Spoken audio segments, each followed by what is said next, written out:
Oh yeah, my name is Adeja Adeboale, and it's still News Citizen Sports, the best online sporting show, the whole of the universe here in Canada and the whole of North America.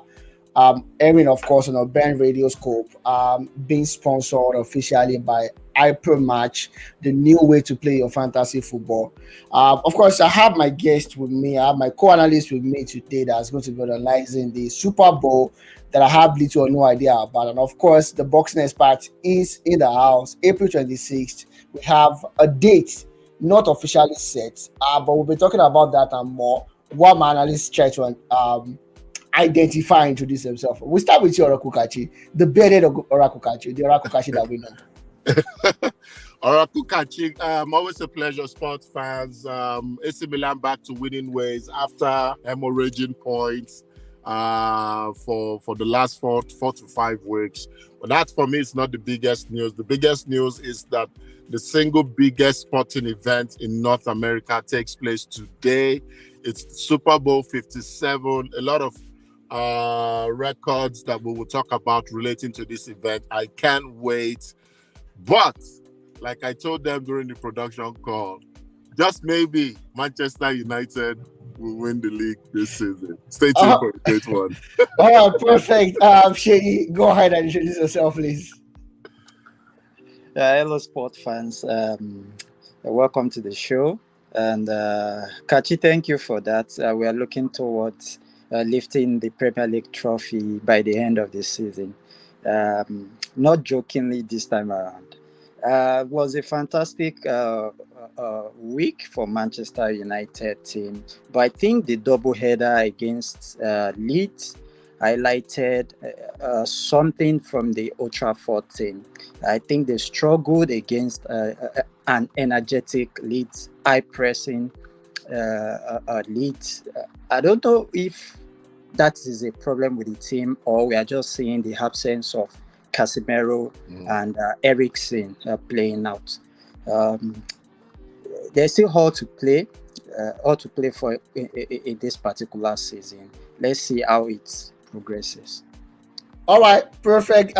Thank you very much, Kachi. Of course, I'm going to come straight for you. Super Bowl 57, Rihanna on the beats. It's going to be Chiefs versus the Eagles. I see their record is 16-3 for both. So basically, most neutral fans will not be able to choose who's the best between these two. But analysts like yourself would definitely be able to tell us what the weaknesses are, what we should expect, and what the favorite moment is going to be. Go ahead, the floor is yours. Thank you very much, Debo. Yes, it's Super Bowl 57, a record-breaking Super Bowl, a record-making Super Bowl, because this will be the first time that the two starting quarterbacks of the teams playing in the marquee game are blacks. It's never happened before. Oh, wow. This is credit to Doug Williams, who was the first ever black starting quarterback to have won a Super Bowl with the Washington Redskins. Like you mentioned, these two teams have similar records heading into the postseason. As a matter of fact, from the playoffs, they never played from behind. They've always led in every single game. The Eagles defeating my own dear team, the 49ers, to get to this Super Bowl. It's a game between a juggernaut in the Philadelphia Eagles and a team that has Patrick Mahomes. That is pretty much the headline. There is a juggernaut team from the east side of Philadelphia, and any team that has Patrick Mahomes always has the chance. Mahomes is coming off the back of winning his second ever regular season MVP award, and is shaping up to become probably to enter the GOAT conversation should he successfully win the Super Bowl this time around. Where the game will be won is key. Mahomes is coming off, he's still limited by the high ankle sprain injury he suffered against the Jacksonville Jaguars in the divisional round. We saw how limited he was against Joe Burrow and the Bengals. So how will Mahomes' legs or his ankle hold up? We know he likes to come out from the pocket and make all those backyard moves that make him a super phenomenon. But how will he fare if he has to become a pocket passer? That for me is the biggest issue for the Chiefs. And for the Eagles, for me, the biggest challenge is, can the Chiefs make Jalen Hurts, who is their quarterback, beat them? That means, can they make him play quarterback? The Eagles have they've been successful because they can allow Jalen Hurts run the ball as against passing the ball. Now, can they make Jalen Hurts try to win them by passing the ball?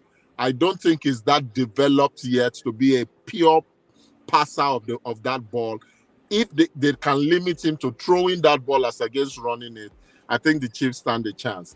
All that being said, my prediction is this will be a high-scoring game because these are two attack-minded teams. One thing I failed to also mention is this is the first time that a Super Bowl will involve two brothers playing in the same game in opposite side. Travis Kelce, the soon-to-be Hall of Famer tight end for the Kansas City Chiefs, and his older brother, Jason Kelce, who is the center for the Philadelphia Eagles. About 300,000 people signed a petition to get the NFL officials to allow their mother to do the coin toss because it is a record-making event, having two brothers play in the same Super Bowl. We've had two brothers coach in the same Super Bowl when the Baltimore Ravens, John Harbaugh, coached against his brother Jim Harbaugh, but we've never had two brothers. Two brothers play against each other. All that being said,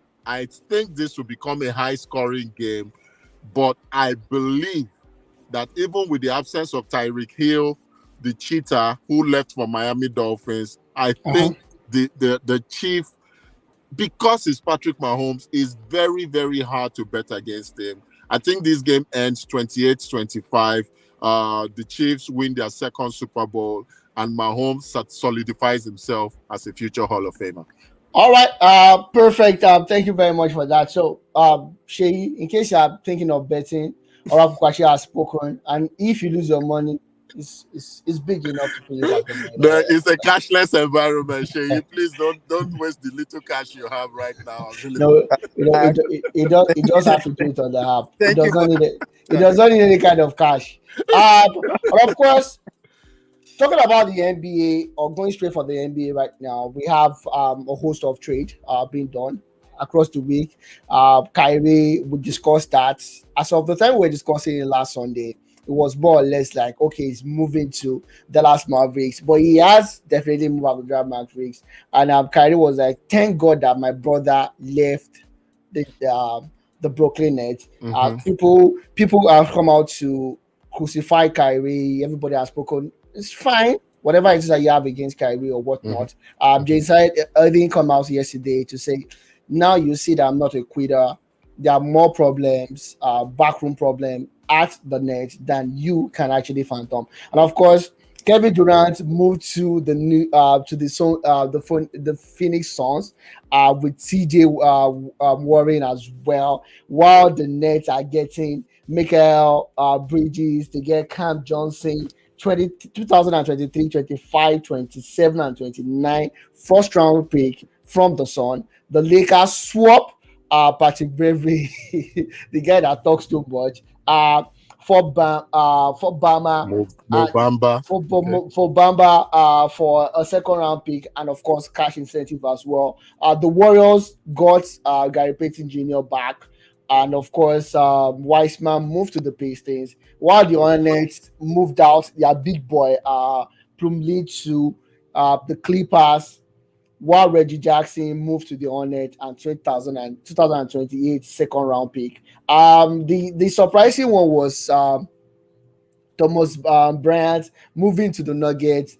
It's the unconfirmed report shows or states that he's unhappy now that AD is back and has to take a role player, whatever. I don't know if he's expected to play ahead of AD.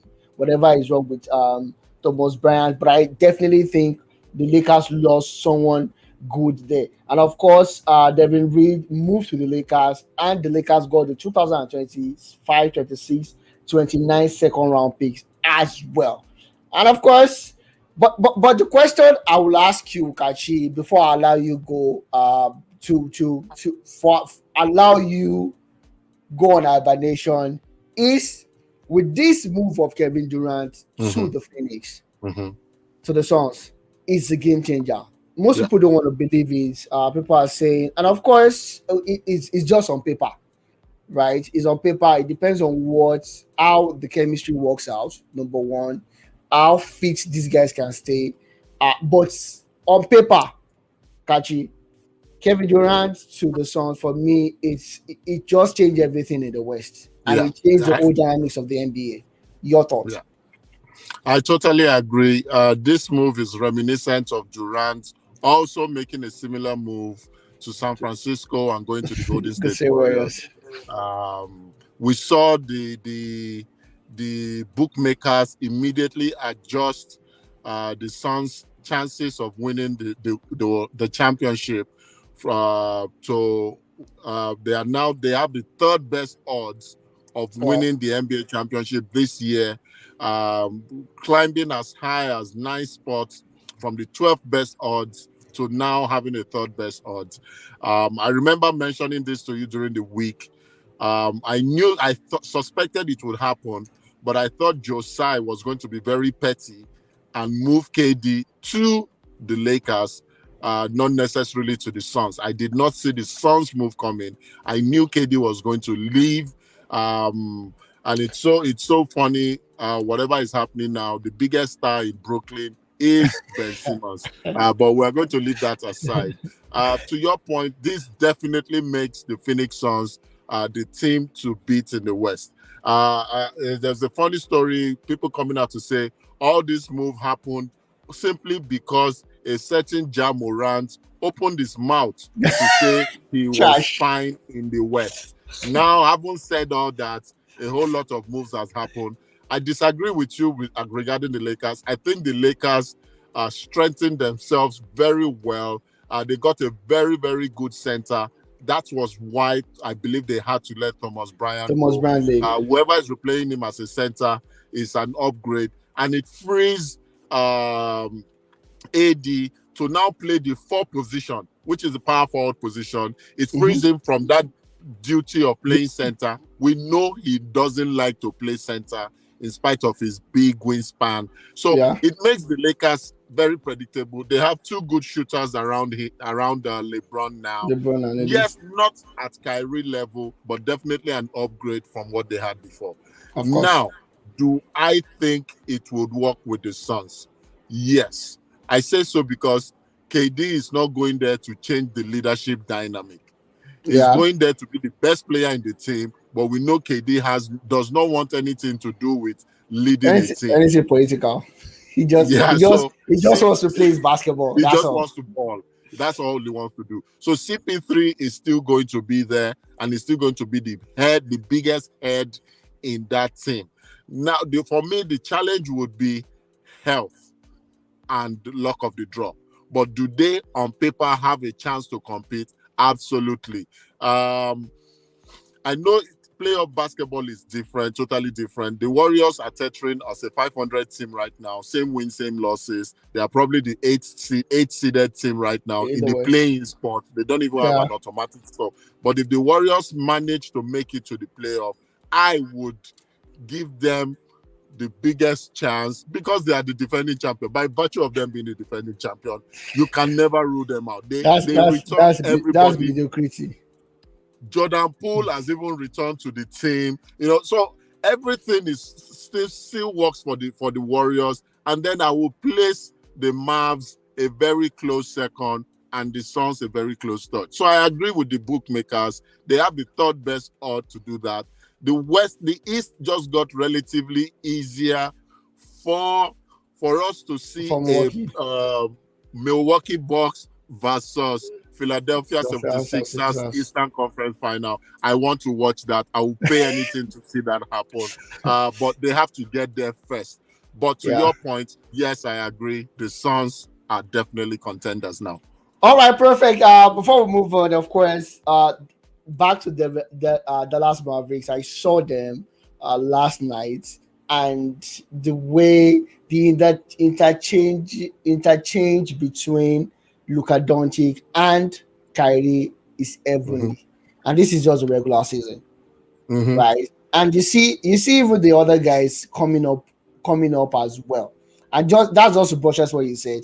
That second, anywhere that Kyrie goes, it's just a game changer But I for me. must qualify it this way.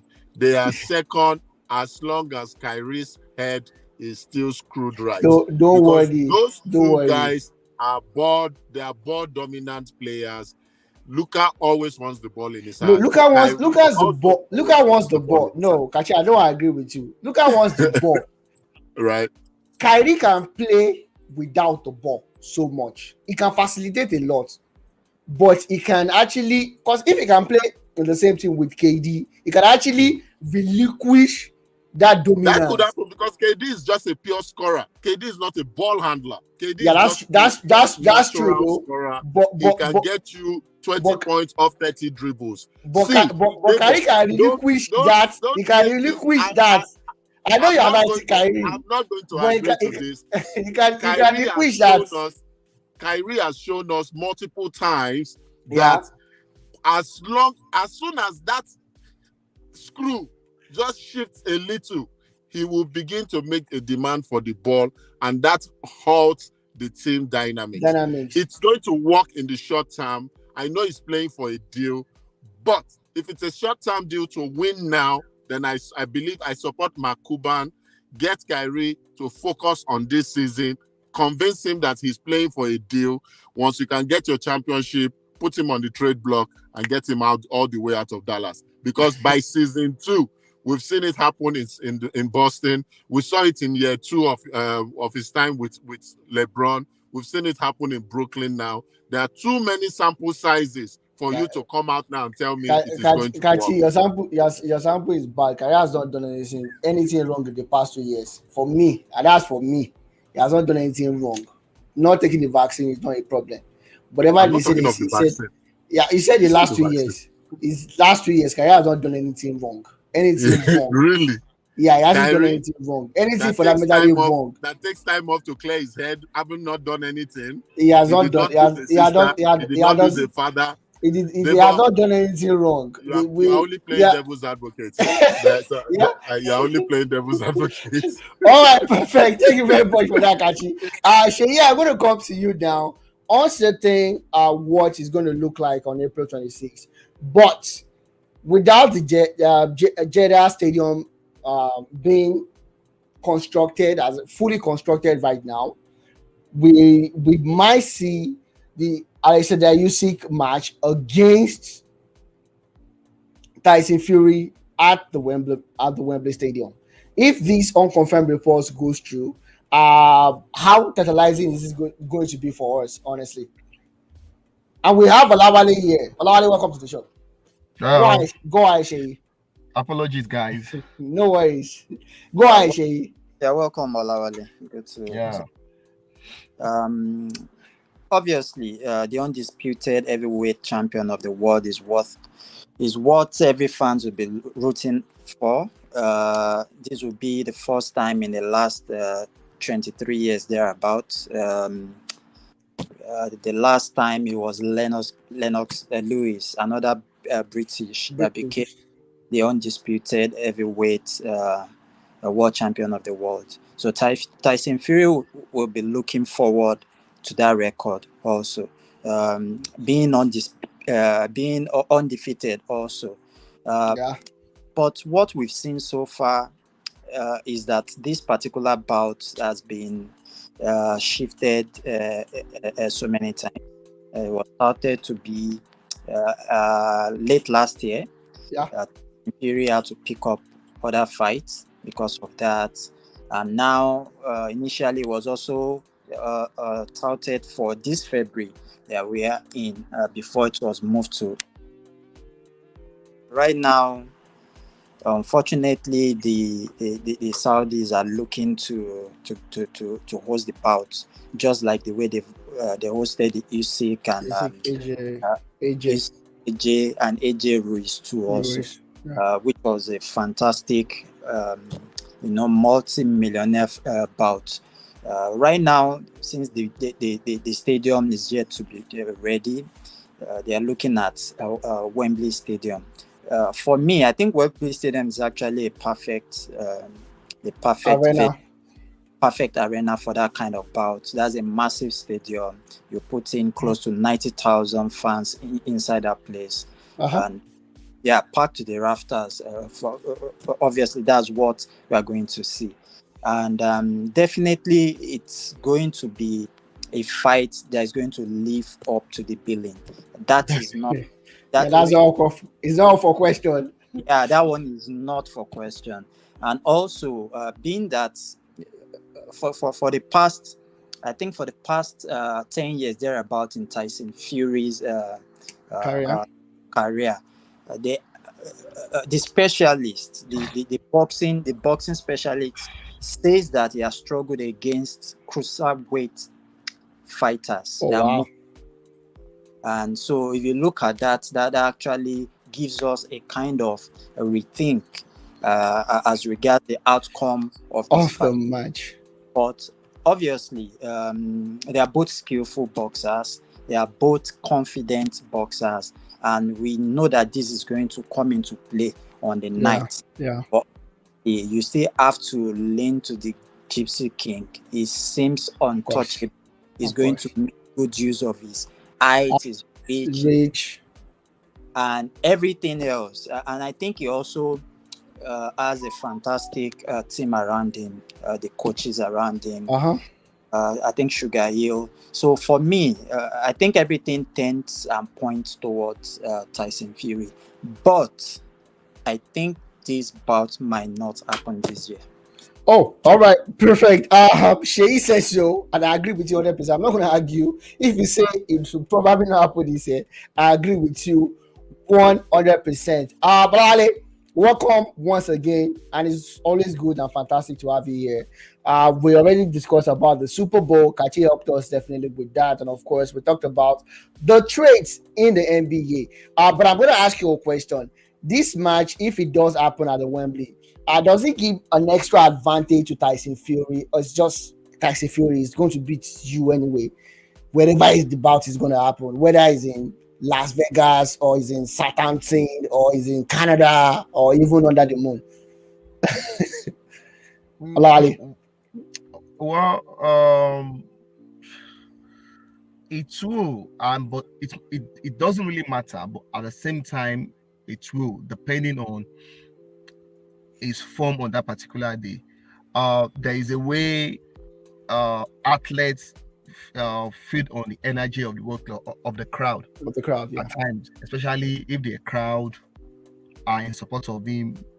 There are times, there could be a period when he probably might be losing it, but hearing those noise might probably bring in some kind of extra energy. So yeah, it does. So okay, all right, perfect. And of course, just before we go to football and we start talking about soccer, I just want to take you back to the NBA for a second, and that's the trade of Durant to the Phoenix Suns, and I think almost everybody agree that that's going to change the dynamics of not just the West. It's going to change the dynamics of the whole chip in entirety. And of course, we need to give the flowers to LeBron James. He broke the record of Kareem Abdul-Jabbar in the course of the week. Kudos to him and much respect to him. But I want to talk about that so much. But back to my question, it's going to be the Suns. How does that change the dynamics in the West and the championship in total? I just want to hear your opinion about that.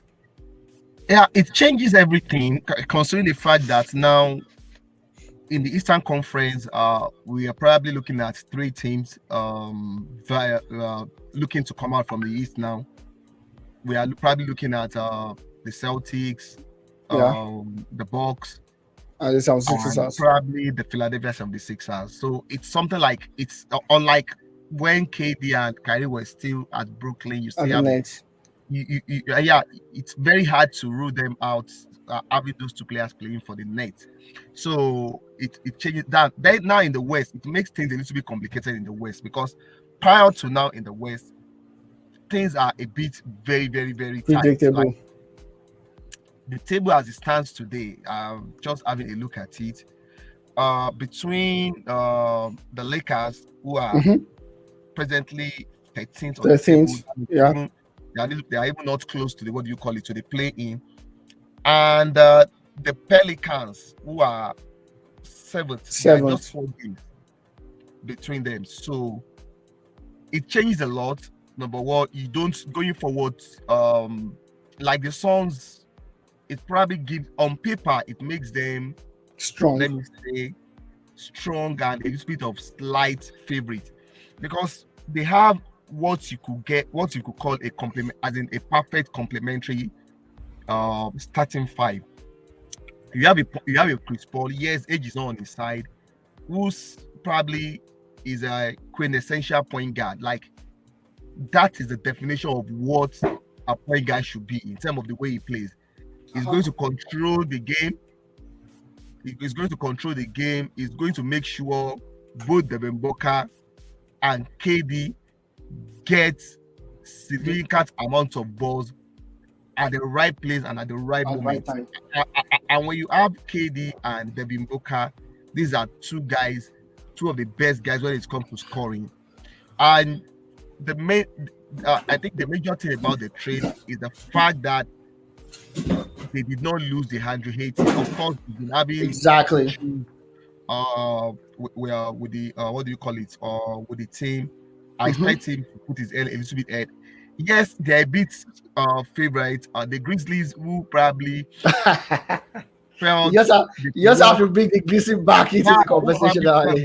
Walk over, what do you call it? The West. In the West. Yeah. I think we're having a retain. Definitely. We're going to see a lot of magic between Kyrie and what do you call it? And Kyrie Luka. And Luka. I think they're a little bit short in the front court. But before I go, before I leave it, I just probably take a look at the Brooklyn Nets team now. Ironically, that team has depth now. Yeah, they do. The team now has the kind of players they were looking for to complement Kyrie and KD and AD. Unfortunately, the only thing missing in that team now is a bona fide superstar to lead them, either a superstar point guard or let's say a superstar this thing. In Mikal Bridges, Donny Finney-Smith, they have guys who can defend you from the perimeter and who can give you problem getting to the rim. Unfortunately, they don't have the superstar to lead them. Let's see to take them where going to make out of it. In conclusion, for this, I think the Brooklyn Nets didn't work mostly due to what I would say bad luck. What I would say bad luck. The first year, KD was injured for the whole year. The second year, we all knew, unless anybody that is just trying to be, let me say, very unsincere, if Kyrie Ivey didn't get injured in that series against Brooklyn, against Buck, they know they are not winning. And recalling that KD shot was just a little inches. James Harden was forced to come back while he was probably on a leg. So if Kyrie was not injured, there was no way. If they beat the Bucks, I'm sure they will beat Atlanta. And I think they will beat the Suns in the final. I think that was the year they were supposed to win it. The following year, COVID happened. In as much as we might have a different opinion about Kyrie stance or this, looking at the way things has actually turned out of afterwards, some kind of information that we had to probably know now. Probably Kyrie was right not to probably have taken that, and I think it was unfortunate that happened at that moment in time. 100%. And for this year, for heaven's sake, don't talk about your brother. What? Just have to like. Oh, okay. Yes. After that, and I think the organization on their own part, I think they didn't lead by example right from the beginning. Yeah.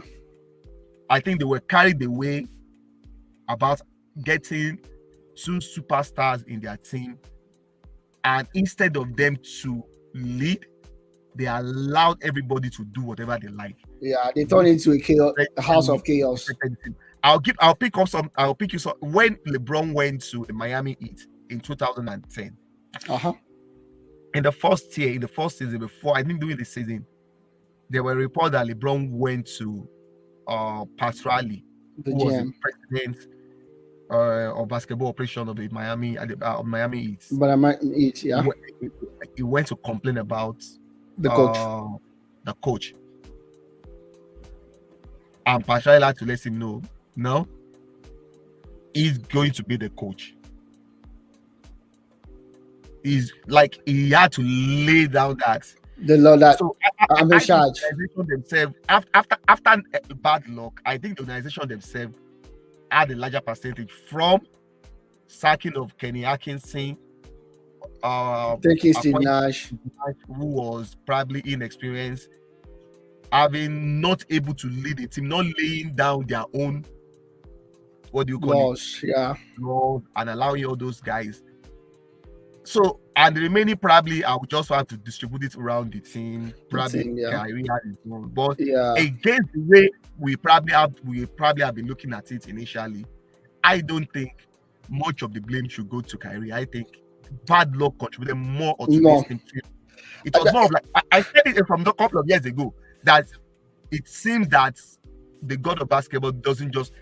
Yeah. We imagine that Kyrie and KD played only 78 games together in like it's crazy. And Manche, you can attest to that. That was what I was just telling Kachi, that in the last 2 years, personally for me, I don't think Kyrie has done anything wrong in the last 2 years. I'm not talking about way before, whatever it is I did when it was with LeBron, whatever I did when it was at Celtics. I'm not talking about all that. I'm talking about the last 2 years. I'm not sure it's going to be fair on Kyrie to say he has done anything significantly wrong in the last 2 years. But of course, it's my opinion. I stand to be corrected. But that's my opinion. You're right. I feel something about it. But I want to say something before I forget. And I just want to buttress what you said. Looking at the Brooklyn Nets roster right now, and seeing the games that they played, especially Cam. The way he has been playing in the last, he is the first guy, I think below the age of 25, to drop 40 points back to back, 3 back to back in the history of Brooklyn Nets. And I'm looking at it that if they get a coach, and I feel Jackal can actually do it, but I'm wondering if they get a coach like Ime Udoka, someone in that mode. Do you think he can actually replicate what he did maybe across another 2-3 years if they keep things tight? Not even getting a superstar. Replicate what happened at Celtics with the Brooklyn Nets. Because if you look at the Celtics team, they have probably 2 holders, but every other guy there, they are young guys. And they've done brilliantly well over the past couple of years. Yeah, I think Jack Brown can do it. Ime Udoka, yes. I think this team is probably closer to the Atlanta Hawks team that made a bit of noise when LeBron James was in the Eastern Conference with the Cleveland Cavaliers. I think that was around 2015, 16, 17, about. They got to the conference final, like I think once or twice. That team was probably without any bona fide superstar. It was just a group of good players. I think the present box coach was their Bulldozer was their coach there. I think the last team that without, let me say, bona fide superstar that probably won the NBA was the Pistons of 2004. I think there's quality in that team. I think they can do well. I think some guys can step up to become superstar if they are given that. I think Mikal Bridges can step up in the game. Yeah. Cam Thomas, if he is well nurtured, can step up his game. Dwayne Dino, what's the other guy's name? Yeah. You said? Dwayne Dino, what's the other guy's name? What? Another Cam Newton. Yeah, Newton, yeah. Yeah, so Cam Thomas was actually drafted by Brooklyn Nets. Newton was the one that was traded for. So depending, I think the summer will determine what they want to do, because the kind of players they have now are the kind of players teams who are looking to win championship are always looking for to solidify their team. Guys that will just come and do some particular things for them. Yeah. So going forward, I don't know the Brooklyn Nets plan. I just feel they have a lot of pieces that a lot of teams will be looking. Whether they are going to now convert these pieces into draft picks is what I don't know, or they just want to keep these guys and see how they can what can be achieved with those guys. Yeah, but the only thing that is still probably that has not changed in everything still remains Ben Simmons. I saw that game yesterday. I saw that game yesterday against the Philadelphia 76ers. Like, these guys practically see. I am one of the people that probably act like I have defended him a lot. But what I saw was this guy is practically not even interested in making an attempt to make basket. The only thing he just wants to do is just to pass. Which makes you defending and pass, which makes you very predictable and unreliable. Yeah. All right, perfect. Thank you very much, Alali, for that and for the relief of the basketball world right there. And of course, the Champions League is back. We'll go on a quick break right now. When we come back, we'll be talking about the Champions League. What's going to be happening?